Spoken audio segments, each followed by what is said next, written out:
اللہ رب العزت جو تمام مخلوق کا خالق، مالک اور رازق ہے، وہی اللہ رب العزت تمام جانداروں کو رزق پہنچاتا ہے اور انسانوں کو بھی رزق پہنچاتا ہے۔ اسی کے حکم سے انسان کے رزق میں اضافہ ہوتا ہے یا کمی ہوتی ہے، لیکن اللہ رب العزت نے ساتھ ہی ساتھ انسان کو یہ حکم دیا کہ رزق کو حاصل کرنے کے لیے محنت، مشقت، جد و جہد اور دوڑ دھوپ کرے۔ اللہ تعالی نے انسان کی جتنی ضروریات ہیں تقریباً اکثر ضروریات کو زمین سے جوڑ رکھا ہے۔ اب دیکھیے کہ غلہ زمین سے، اناج بھی زمین سے، پھل اور پھول بھی زمین سے، معدنیات سونا اور چاندی، پیتل، لوہا، یعنی طرح طرح کے جو دھات ہوتے ہیں، یہ سب کے سب انسان کے لیے زمین سے اللہ تعالیٰ نے وابستہ کر دیا ہے، سب کو زمین سے جوڑ رکھا ہے۔ لیکن ساتھ ہی اللہ تعالیٰ نے اس کو حاصل کرنے کے لیے ایک حکم دیا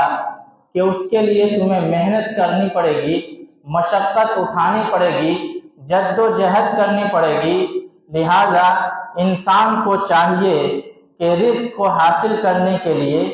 زراعت، تجارت، اسی طرح سے صنعت، ملازمت اور حرفت، ان چیزوں کا سہارا لینا ضروری ہے۔ اگر ان چیزوں کا انسان سہارا نہیں لے گا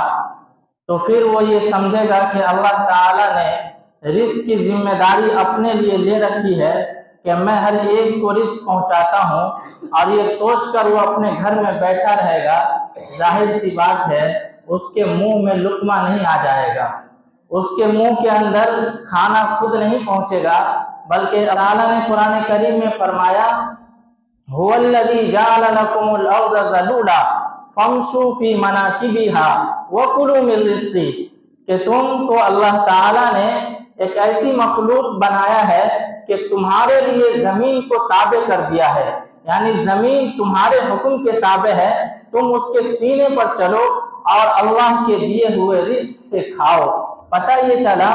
اور ایک جگہ فرمایا وَلَا تَمْشِ فِي الْأَرْضِ مَرَحًا، کہ زمین پر اکڑ کر مت چلو، کیونکہ نہ تو زمین کو تم پھاڑ سکتے ہو اور نہ ہی تم پہاڑ کی بلندی کو پہنچ سکتے ہو۔ تو اللہ تعالیٰ نے جہاں انسان کے اوپر اپنی عبادت کو فرض قرار دیا ہے، اپنی معرفت کو فرض قرار دیا ہے،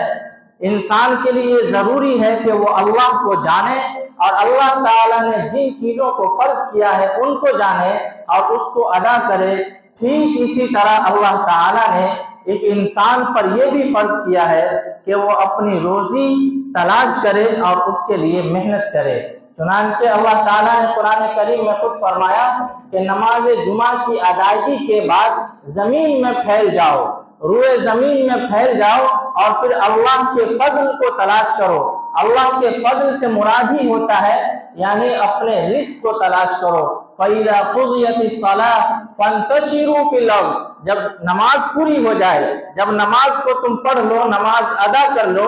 تو اس کے بعد تم اپنے روزی اور روٹی کی تلاش میں لگ جاؤ۔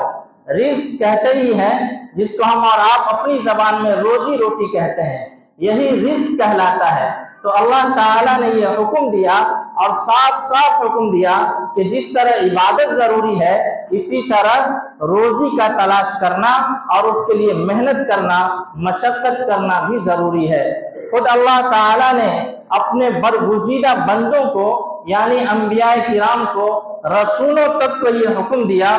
یا ایھا الرسل کلوا من الطیبات واعملوا صالحا، کہ اے پیغمبروں، اے نبیوں، اے رسولوں، تم پاکیزہ رزق کھاؤ اور حلال رزق کھاؤ، وَعَمَلُوا صَالِحًا، اور نیکی کے کام کرو، صالح کام کرو،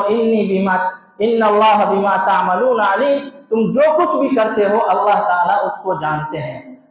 چنانچہ حضرت مقداد رضی اللہ عنہ کی روایت ہے کہ اللہ کے نبی علیہ السلام نے فرمایا انسان جو روزی کھاتا ہے، یعنی جو چیز بھی انسان کھاتا ہے، رزق کا جو حصہ بھی اپنے پیٹ کے اندر لے جاتا ہے اس میں سب سے بہترین رزق، سب سے بہترین کھانا وہ ہوتا ہے جو انسان اپنی محنت کی کمائی سے کھاتا ہو۔ یہ اپنی محنت کی کمائی کو اللہ کے نبی نے سب سے بہترین رزق قرار دیا، سب سے بہترین کھانا قرار دیا اور سب سے بہترین روزی قرار دیا۔ چنانچہ آپ تاریخ اٹھا کر دیکھیے، ہم سب کے آقا و مولا محمد عربی صلی اللہ علیہ وسلم کی تاریخ پڑھیے، آپ علیہ السلام کے حالات کو اٹھا کر دیکھیے تو پتہ یہ چلے گا کہ ہم سب کے نبی علیہ السلام بھی